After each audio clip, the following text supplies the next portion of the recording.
Hello, എല്ലാവർക്കും സുഖമല്ലേ? Video ഒക്കെ ഇടുന്ന കുറേ നാൾക്ക് ശേഷമായിട്ട് എനിക്കൊന്ന് ഒരു വീക്കെങ്കിലും ആയി കാണും ഒരു വീഡിയോ പോസ്റ്റ് ചെയ്തിട്ട്. അപ്പോൾ ഇന്ന് എനിക്ക് ഇച്ചിരി സമയം കിട്ടിയോണ്ട് ഇന്നത്തെ സ്കൂളിൽ നിന്ന് വന്നതിന് ശേഷമുള്ള ഈവനിങ് ആൻഡ് നൈറ്റ് റുട്ടീനാണ്. ഡെയിലി ഇങ്ങനെയാണെന്ന് വെച്ചാൽ ഏകദേശം കാര്യങ്ങളൊക്കെ ഇങ്ങനെ തന്നെയാണ് ഞാൻ ചെയ്തുകൊണ്ടിരിക്കുന്നത്. ഇന്ന് മാത്രമേ ഉള്ളൂ ഞാൻ സാധാരണ സ്കൂളിൽ നിന്ന് വന്ന ഉടനെ ജസ്റ്റ് ഒന്ന് കുളിച്ച് ഫ്രഷ് ആയതിനു ശേഷമേ ചായ ഇടാറുള്ളൂ. പക്ഷേ ഇന്ന് നല്ല തലവേദന ആയതുകൊണ്ട് ഞാൻ സ്കൂളിൽ നിന്ന് വന്ന ഉടനെ തന്നെ ഒരു ഗ്ലാസ് ചായ ഇങ്ങോട്ട് കുടിച്ചു. പിന്നെ കഴിക്കാൻ നോക്കിയപ്പം അച്ചപ്പം മാത്രമേ ഉണ്ടായിരുന്നു. അപ്പോൾ അതും കൂടെ കഴിച്ചപ്പം ചെറിയൊരു ആശ്വാസം. ഓക്കെ, അപ്പോൾ ഇനിയും ബാക്കി ജോലികളിലോട്ട് കിടക്കാം അല്ലേ? വീട്ടിൽ വന്നാലും നമുക്കങ്ങനെ റിലാക്സേഷൻ ആണോ എന്ന് വെച്ചാൽ അത്യാവശ്യം കുഴപ്പമൊന്നുമില്ല. രാവിലത്തെ ഫുഡിൻ്റെ കാര്യങ്ങളൊക്കെ രാവിലെ കഴിയുന്നതുകൊണ്ട് കുഴപ്പമില്ല. എന്നാലും കുഞ്ഞു കുഞ്ഞു ജോലികളൊക്കെ നമുക്ക് ഡെയിലി ചെയ്യാനുള്ളതായിട്ടുണ്ട്. ഞാൻ വിചാരിച്ചു സ്കൂളിലെ ഡ്രസ്സൊക്കെ അങ്ങ് മാറി നമുക്ക് ആദ്യം ഒന്ന് റീഫ്രഷ് മീൻസ് നമുക്കൊന്ന് കുളിക്കാം. ഓക്കെ, അപ്പോൾ എൻ്റെ കമ്മലും ബുഷും എല്ലാം ഞാൻ മാറ്റി അതാത് സ്ഥലങ്ങളിലൊക്കെ വെച്ചു. ഞാൻ ഷോളൊക്കെ സാധാരണ അത്യാവശ്യം ഒരാഴ്ചത്തെ ഷോളുകൾ ഞാൻ സൈഡിലുള്ള ഹാങ് ചെയ്തിടും. പിന്നെ 1 വീക്ക് കഴിയുമ്പോൾ അതെല്ലാം എടുത്ത് വാഷ് ചെയ്തിടും. എന്നിട്ട് അവിടുന്ന് അലമാരയിലോട്ട് ഷിഫ്റ്റ് ചെയ്യും. നെക്സ്റ്റ് വീക്ക് എടുത്തിടുന്നതും അവിടെ തന്നെയാണ്. അപ്പം ഞാൻ ബുഷെല്ലാം മാറ്റി വെച്ചിട്ടുണ്ട്. ഇനി നമ്മളപ്പം വരുന്ന ആ കാര്യങ്ങൾ അപ്പം അങ്ങ് ചെയ്ത് വെച്ചാൽ പിന്നെ നമുക്ക് വേറെ അടുക്കും ചിട്ടയുടെ ആവശ്യമൊന്നുമില്ല. ബുഷ് വെക്കേണ്ട രീതിയിലും കമ്മൽ മാറ്റി എവിടെ വെച്ചാൽ അവിടെയൊക്കെ വെച്ചാൽ അത് സമയത്തിനനുസരിച്ചെല്ലാം അങ്ങ് നടന്നോളും. പിന്നെ അതല്ലാതെ നമ്മൾ എല്ലാം ഡ്രസ്സിംഗ് ടേബിൾ വാരി വലിച്ചിട്ടാൽ പിന്നെ അത് അടുക്കാൻ പിന്നെ എക്സ്ട്രാ ടൈം വേണം. അപ്പോൾ ഇന്ന് നമുക്ക് പൊട്ടൊക്കെ മാറ്റി വെച്ചേ. അപ്പം ഞാൻ ഒന്ന് കുളിച്ചിട്ട് വരാം. ഓക്കെ, അപ്പോൾ നൈറ്റ് ഡ്രസ്സ് വീട്ടിലിടുന്നത് എപ്പോഴും എനിക്ക് കംഫർട്ടബിൾ. ഞാൻ ചുരിദാർ ഇടുന്നത് കുറവാണ് വീടുകളിൽ. ഒരു ബനിയനും ഒരു പാൻറ്റും ഇട്ടാൽ ഓക്കെ. പെട്ടെന്ന് തന്നെ എനിക്ക് ബാക്കി കറികളെല്ലാം ഇരിപ്പുണ്ട്. മീനുണ്ട് വയ്ക്കാൻ. അപ്പം ഞാനത് ഓൾറെഡി കട്ട് ചെയ്ത് വെച്ച സാധനമാണ്. ജസ്റ്റ് വെള്ളത്തിലോട്ട് ഇട്ടു. എല്ലാം ഒന്ന് ഫ്രഷായ ശേഷം വിളക്ക് കത്തിച്ചു. രാമായണമൊക്കെ വായിച്ചു കഴിഞ്ഞു. നാമമൊക്കെ ജപിച്ച് പിന്നെ ഞാൻ കുറച്ച് നേരം പുറത്ത് നിന്നൊക്കെ നാമം ജപിക്കാറുണ്ട്. എന്നും അവിടെ നിന്ന് തന്നെ നാമമൊന്നും ജപിക്കാറില്ല. പിന്നെ വെളിയിലത്തെ ലൈറ്റൊക്കെ ഞാനങ്ങ് ഇട്ടു. ഫുൾ ഇരുട്ടാണ്. ആക്ച്വലി പുറത്ത് നമ്മുടെ വീടിൻ്റെ മതിലിൻ്റെ അടുത്ത് തന്നെ ഒരു പോസ്റ്റ് ഉള്ളതുകൊണ്ട് അവിടെ വെട്ടമുണ്ട്. പക്ഷേ ഇന്ന് കറണ്ടില്ല. ഇൻവെർട്ടർ ആയതുകൊണ്ട് നമ്മൾ വീട്ടിൽ ഉള്ളതാണ്. കറണ്ട് വരുമ്പം ഞാൻ ആ ഗേറ്റിൽ ലൈറ്റ് അങ്ങ് ഓഫ് ചെയ്യും. കാരണം കറക്റ്റ് ഗേറ്റിൻ്റെ ഫ്രണ്ടിൽ തന്നെ എനിക്കൊരു പോസ്റ്റ് ഉള്ളതുകൊണ്ട് ഞാനങ്ങനെ വെളിയിലത്തെ ഗേറ്റിൻ്റെ അടുത്ത് ലൈറ്റ് അങ്ങ് ഇടാറില്ല. അപ്പോൾ ഇന്ന് കറണ്ടില്ല. നാമമെല്ലാം ജപിച്ച് കഴിഞ്ഞാൽ ഇച്ചിരി നേരം ഒന്ന് ഡെയിലി നടക്കുമെന്ന് വെച്ചാൽ ഇപ്പം ഇന്ന് നടക്കുകയാണ് ചെയ്യുന്നത്. ചില പുസ്തകങ്ങളിൽ ഞാൻ സ്റ്റെപ്പ് കയറി ഇറങ്ങും.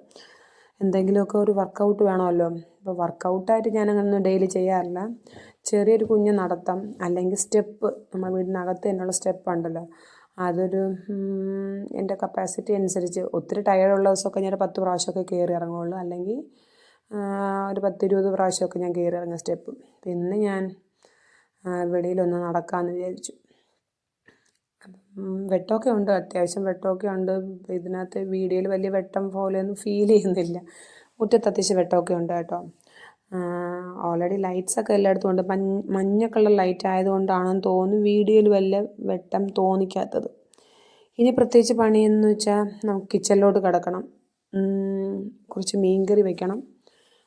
മീൻ ഫ്രൈ ചെയ്യാനുമുണ്ട്. അപ്പോൾ അതൊക്കെ ഓൾറെഡി എല്ലാം ഐസ് കട്ട മാറിയ ഉടനെ തന്നെ ഞാൻ ക്ലീനാക്കിയാണ് വാങ്ങിച്ചത്. അതുകൊണ്ട് വലിയ ബുദ്ധിമുട്ടൊന്നുമില്ല. അപ്പോൾ ഞാൻ ഫ്രൈ ചെയ്യാൻ വേണ്ടി കുറച്ച് മാറ്റി വെച്ചു. പിന്നെ അയലയാണ് കേട്ടോ. ഫ്രൈ ചെയ്യുന്നത് മത്തിയും അയല കറി വയ്ക്കാനാണ്. അപ്പം ഞാൻ എപ്പോഴും തേങ്ങ അരച്ചാണ് വയ്ക്കുന്നത് കേട്ടോ. അതാണ് എനിക്ക് എളുപ്പവും. ഈ മുളകിട്ട് വെച്ചാൽ ഞാൻ വയ്ക്കുന്നതുകൊണ്ട് വലിയ ടേസ്റ്റൊന്നുമില്ല. അതുകൊണ്ട് ഞാൻ തേങ്ങ അരച്ച് വയ്ക്കുന്നത് നമ്മൾ ട്രിവാൻഡ്രം സ്റ്റൈലിൽ അങ്ങ് വയ്ക്കും. തേങ്ങ അരച്ച് വയ്ക്കുമ്പോൾ കുറച്ച് മല്ലിപ്പൊടി, മുളക് പൊടി അങ്ങനെയൊക്കെ ഇട്ട് മിക്സിയിലിട്ട് തേങ്ങ അരച്ച് ചട്ടി വെച്ച ശേഷം കടുക് വറുത്ത് ഉലുവയൊക്കെ ഇട്ട് ഇതങ്ങ് മിക്സ് ചെയ്ത് കഴിഞ്ഞാൽ നമ്മൾ അരപ്പ് റെഡിയാവും. പിന്നെ കുറച്ച് കുടംപുളി ഒക്കെ ഇട്ട് മീനും കൂടി ഇട്ട് കഴിഞ്ഞാൽ മീൻ കറി കുറച്ച് നേരം ഇരുന്നങ്ങ് റെഡി ആയിക്കോളും. അതുകൊണ്ട് മീൻ കറി എനിക്ക് വലിയ തേങ്ങ അരച്ചത് വെച്ചാൽ ബുദ്ധിമുട്ടില്ല, പെട്ടെന്ന് കാര്യം കഴിയും. പിന്നെ പ്രത്യേകിച്ച് ഉള്ളതെന്ന് വെച്ചാൽ മൂത്ത ആൾ തനിയെന്ന് പഠിച്ചോളും. ഇളയ ആൾക്ക് ചില വിഷയങ്ങളൊക്കെ ചെറിയ കുഞ്ഞു കുഞ്ഞു ഹെൽപ്പുകൾ, എസ്പെഷ്യലി മാത്സിനാണ് ഇത്തിരി ഹെൽപ്പൊക്കെ വേണം. അപ്പോൾ ഞാൻ പെട്ടെന്ന് തന്നെ പണിയൊക്കെ അങ്ങ് തീർത്തു. വലിയ ഒത്തിരി സമയമൊന്നും ആയില്ല, 7 o'clock ഒക്കെ ആയതേ ഉള്ളൂ. അത് പെട്ടെന്ന് കിച്ചണിലെ പണി കഴിഞ്ഞാൽ പിന്നെ എനിക്കും ഉണ്ട് ഇച്ചിരി നോട്ട്ബുക്ക് നോക്കാനും നെക്സ്റ്റ് ക്ലാസ്സിലേക്കുള്ള നോട്ട് പ്രിപ്പയർ ചെയ്യാനൊക്കെ ഉണ്ട്. അപ്പോൾ അത് തലേദിവസം തന്നെ എടുത്തു വെച്ചാൽ പിന്നെ നമുക്ക് ടെൻഷനില്ല. അപ്പോൾ ആ സമയത്ത് സംസാരിച്ചുകൊണ്ടിരുന്ന സമയത്ത് തന്നെ നമ്മുടെ ഫ്രൈ ഏകദേശമൊക്കെ റെഡിയായി. ഞാൻ തിരിച്ചിട്ടില്ല, എന്നാലും മീൻകറി ബാക്കി അരപ്പ് ഞാൻ ഏകദേശം പൊടികളെല്ലാം ഇട്ട് വെച്ചിട്ടുണ്ട്. ഇനി അതൊന്ന് മിക്സിയിലിട്ടൊന്ന് അരച്ചെടുക്കാം. മുളക് പൊടിയുടെ കണക്കൊക്കെ നമ്മളിഷ്ടം പോലെ എരിവ് അനുസരിച്ച് എത്ര വേണമെങ്കിലുമൊക്കെ ഇടാം. എനിക്കങ്ങനെ കണക്കൊന്നുമില്ല, ഞാൻ ചുമ്മാതെ തട്ടിമാറ്റി കോരിയൊക്കെ ഇടും. ഓക്കെ, നിങ്ങളും മീൻകറി വയ്ക്കുന്നത് എങ്ങനെയാണോ എന്ന് എനിക്കറിയത്തില്ല. ഈ പത്തനംതിട്ടയിൽ കൂടുതൽ തേങ്ങ അരച്ച് വയ്ക്കുന്ന മീൻകറി വളരെ കുറവാണ്.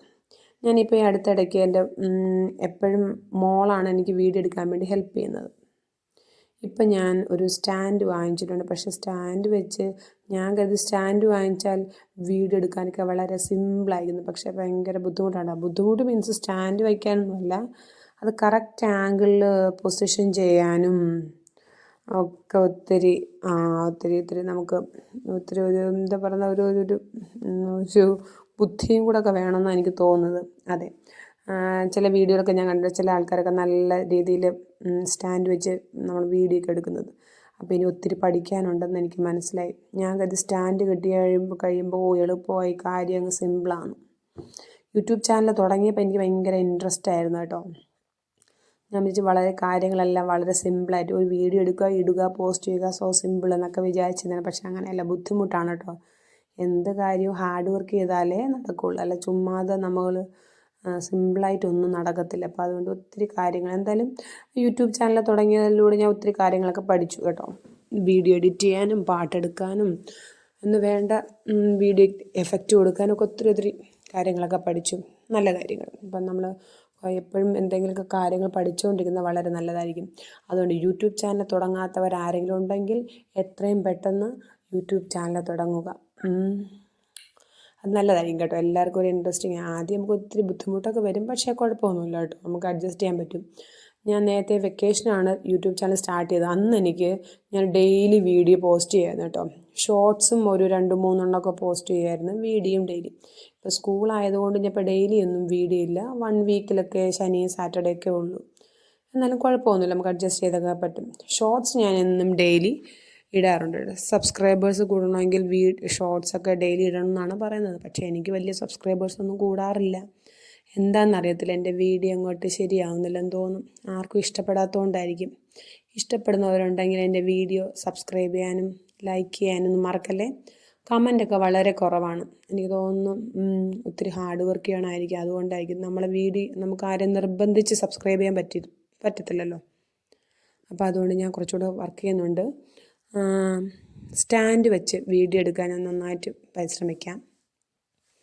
അപ്പോൾ അത് കുറച്ചുകൂടെ എങ്ങനെ കറക്റ്റ് ആംഗിൾ പൊസിഷൻ ചെയ്യണമെന്നൊന്നും എനിക്കറിയത്തില്ല. അപ്പം അതെന്തായാലും പഠിക്കാം. ഇപ്പോൾ ഇത്രയും കാര്യം പഠിച്ചല്ലോ, അപ്പോൾ ഇനി അതും കൂടി പഠിക്കാൻ ശ്രമിക്കാം. ഓക്കെ, എന്നിട്ട് വീഡിയോയിലുള്ള വ്യത്യാസങ്ങളൊക്കെ നിങ്ങൾ പറയണം. സ്റ്റാൻഡ് വെച്ച് ഇത് നോർമൽ എൻ്റെ മോള് തന്നെയാണ് എനിക്ക് വീഡിയോ എടുത്ത് തന്നത് കേട്ടോ. സ്റ്റാൻഡ് വെച്ച് ഞാനൊരു കുഞ്ഞ് ഷോർട്സ് എടുത്ത് നോക്കിയായിരുന്നു. പക്ഷേ ഓക്കെയാണ്, കുഴപ്പമൊന്നുമില്ല. സ്റ്റാൻഡ് വെച്ച് നമ്മൾ പ്രോപ്പറായിട്ട് എടുത്തു കഴിഞ്ഞാൽ ഓക്കെ കേട്ടോ. നമുക്ക് ആരുടെ സഹായവും ഇല്ലാതൊക്കെ ഷോർട്സും വീഡിയോ ഒക്കെ എടുക്കാനൊക്കെ ബുദ്ധിമുട്ടൊന്നുമില്ല. പക്ഷെ അത് കറക്റ്റ് ആംഗിളിൽ വെച്ചെടുക്കണം, അതാണ് അതിൻ്റെ ഒരു ഐഡിയ എന്ന് പറയുന്നത്. എന്നാലേ നമ്മൾ നല്ല കാര്യങ്ങളൊക്കെ കിട്ടുള്ളൂ. അപ്പോൾ അത്യാവശ്യം മീൻകറിയെല്ലാം ഞാൻ അടുപ്പത്താക്കി അടച്ചു വെച്ചു കേട്ടോ. ഇനി മോൾക്ക് ഇച്ചിരി പഠിച്ചോളും, തനിയെ പഠിച്ചോളും. എന്നാലും കുഞ്ഞു കുഞ്ഞു സഹായങ്ങളൊക്കെ നമ്മൾ വല്ലപ്പോഴും ഒക്കെ ചെയ്യണമല്ലോ. അപ്പം ഇന്ന് മോൾക്ക് ക്ലാസ്സിലെങ്ങാണ്ട് ഡിവിഷനായിരുന്നു. അപ്പം ഇത്തിരി ബുദ്ധിമുട്ടുള്ള കേസാണല്ലോ. അപ്പോൾ അത് ഞാനൊന്ന് ഹെൽപ്പ് ചെയ്തു കൊടുത്തു. മനസ്സിലായെന്ന് വിചാരിക്കുന്നു, മനസ്സിലായെന്നൊക്കെ പറയുന്നു. മനസ്സിലായി കാണും. പിന്നെ കുറച്ച് എക്സാമ്പിൾസൊക്കെ മോളെന്നെ ചെയ്ത് കാണിച്ചു. അപ്പോൾ എനിക്ക് തോന്നുന്നു അത്യാവശ്യമൊക്കെ പിടികിട്ടി കാണും. ഓക്കെ, അപ്പോൾ ഡെയിലി അങ്ങനെ പഠിത്തമൊന്നുമില്ല. മീൻസ് മോള് ഡെയിലി പഠിക്കും, ഞാൻ എന്നും ഹെൽപ്പ് ചെയ്യാറൊന്നുമില്ല. ചില സബ്ജക്റ്റുകൾ ചിലപ്പോൾ ഇംഗ്ലീഷിലൊക്കെ തനിയെ, ഇപ്പോൾ മലയാളമൊക്കെ തനിയെ പഠിച്ചോളും. ചില സബ്ജക്റ്റ് ചില ദിവസങ്ങളിൽ കുഞ്ഞു കുഞ്ഞു സംശയങ്ങളൊക്കെ വരുമ്പം വന്ന് എന്നോട് ചോദിക്കും. ഒരു കണക്കിന് നമുക്കൊരു ആശ്വാസമാണ് മക്കൾ തനിയെ അവരെ കാര്യങ്ങൾ ചെയ്യുന്നതും തനിയെ പഠിക്കുന്നതും. പാരൻസിനൊക്കെ വളരെ ഹെൽപ്ഫുള്ളായിരിക്കും. അപ്പോൾ ആ മോളുടെ പഠിത്തമൊക്കെ കഴിഞ്ഞു. മീൻകറി ഏകദേശം വെന്ത് കേട്ടോ. ഫുഡ് കഴിക്കാറൊക്കെ ആയി. അതിന് മുന്നേ എനിക്ക് കുറച്ച് നോട്ട് പ്രിപ്പറേഷൻ ഉണ്ട്. അപ്പം ഞാൻ അതങ്ങ് തീർത്ത് വെച്ചു. ആ സമയത്ത് മക്കൾ ഫുഡെല്ലാം കഴിച്ചു. മക്കളും അമ്മയും ഫുഡൊക്കെ കഴിച്ചു. അമ്മ ഫ്രണ്ടിൽ നിന്നാണ് ഫുഡ് കഴിച്ചത്. പിന്നെ നമ്മൾ ഒരു ടാസ്ക് എന്ന് പറഞ്ഞാൽ പാത്രം കഴുകൽ. എനിക്ക് ഏറ്റവും ഇഷ്ടമില്ലാത്തൊരു ജോലിയും കൂടിയാണ്. പക്ഷേ പാത്രം കഴുകിയാലേ നമ്മൾ അടുക്കളയൊക്കെ ഒന്ന് നീറ്റ് ആൻഡ് ക്ലീൻ ആവത്തുള്ളൂ. അപ്പം ഞാൻ പെട്ടെന്നൊക്കെ ആ പാത്രങ്ങളെല്ലാം കഴുകി വെച്ചു. നന്ദി എല്ലായിടത്തും ഒന്ന് തുണി. അപ്പോൾ എന്നോട് ആരോ ചോദിച്ചായിരുന്നു, എന്നും ഒരേ തുണിയാണല്ലോ കിച്ചണിൽ ഉപയോഗിക്കുന്നതെന്ന്. അങ്ങനെയല്ല, ഞാൻ ഗൾഫിൽ നിന്ന് വന്നപ്പം അവിടെ ഇങ്ങനെ ഈ കിച്ചൺ ടവൽ ഇങ്ങനെ കുഞ്ഞു കുഞ്ഞു പീസായിട്ടുണ്ടല്ലോ. അതിങ്ങനെ എന്താ പറയുക, ഇവിടെ നമ്മുടെ നാട്ടിലൊക്കെ ആദായ വിൽപ്പന എന്ന് പറഞ്ഞ കടകളുണ്ട്. അതുപോലെ ഗൾഫിലൊക്കെ ഉണ്ട് കേട്ടോ. 5 റിയാൽ കട എന്നും പറഞ്ഞൊരു കടയുണ്ട് കേട്ടോ. ഒത്തിരി കടയുണ്ട്. അപ്പോൾ അതിൽ ഞാനൊരു കടയിൽ കയറിയപ്പോൾ എനിക്ക് ബൾക്കായിട്ട് ഞാൻ വാങ്ങിച്ചതാണ് ഈ ടവലുകൾ. അതിൻ്റെ ഇതെന്ന് വെച്ചാൽ എല്ലാം ഒരേ കളറാണ്. അതാ പ്രശ്നം. അപ്പം ആരാണെന്ന് എനിക്ക് ഓർമ്മയില്ല. ആരോ എന്നോട് ചോദിച്ചായിരുന്നു, ഡൈനിങ് ടേബിൾ ഉപയോഗിക്കുന്നതും വാഷ് ബേസിൻ തുടയ്ക്കാൻ ഉപയോഗിക്കുന്നതും കിച്ചൺ തുടയ്ക്കാൻ എല്ലാം ഒരേ ടവലാണോ, അങ്ങനെ ഉപയോഗിച്ചാൽ നല്ലതാണോ? അങ്ങനെയല്ല കേട്ടോ. സെപ്പറേറ്റ് ടവലുകളുണ്ട്. ഡൈനിങ് ടേബിൾ തുടയ്ക്കുന്നത് ഞാൻ കിച്ചണിൽ ഉപയോഗിക്കാറില്ല. വാഷ് ബേസിൻ തുടയ്ക്കുന്നത് ഞാൻ ഡൈനിങ് ടേബിൾ തുടയ്ക്കാറില്ല. എല്ലാത്തിനും പ്രത്യേകം ടവലുകളുണ്ട്. പക്ഷേ എല്ലാത്തിൻ്റെയും കളർ ഒരുപോലെ ആയിപ്പോയി. അത് ഒരു ബണ്ടിലായതുകൊണ്ടാണ്. ഒരു ബണ്ടിൽ നമുക്ക് 10-20 അങ്ങനെ ബൾക്കായിട്ട് അവരിങ്ങനെ വെച്ചേക്കും. ലാഭമാണ് കേട്ടോ. 5 റിയാൽ എന്നൊക്കെ പറയുമ്പോൾ നാട്ടിലത്തെ 10-60 രൂപയെങ്ങാണ്ടേ ഉള്ളെന്ന് തോന്നുന്നു. എനിക്ക് ഇപ്പോൾ റിയാലൊന്നും ഓർമ്മയില്ല.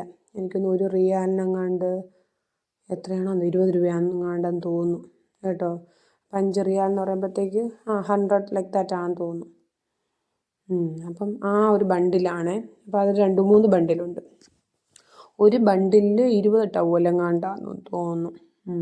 അപ്പോൾ ഒരു ബണ്ടിലിൽ 20 ടവലെല്ലാം ഒരേ കളറായിരിക്കും. അതാണ് അങ്ങനെ കേട്ടോ. അപ്പം കിച്ചണിലെല്ലാം പണിയും കഴിഞ്ഞു. അമ്മയും മക്കളും ഉറങ്ങി കേട്ടോ. എനിക്കിനി കുറച്ച് ജോലിയും കൂടെ ഉണ്ട്. എൻ്റെ നോട്ട് ബുക്ക് ചെക്കിങ് ആണ്. മാത്സ് ടീച്ചർ ആയതുകൊണ്ട് എല്ലാം നല്ലോണം ഞാൻ എക്സ്ട്രാ കാൽക്കുലേറ്റ് ചെയ്തിട്ട് വേണം ഇതെല്ലാം ചെയ്തൊക്കെ. അപ്പോൾ അത്യാവശ്യം കുറേ സമയം എടുത്ത്. അപ്പോൾ എനിക്കൊന്ന് സമയം ഒരു 12 o'clock ആയി കേട്ടോ. പണിയെല്ലാം കഴിഞ്ഞു. ഇനി എനിക്ക് കുടിക്കാൻ കുറച്ച് വെള്ളം എടുത്ത് ബെഡ്റൂമിലോട്ട്. Okay, tata, bye by.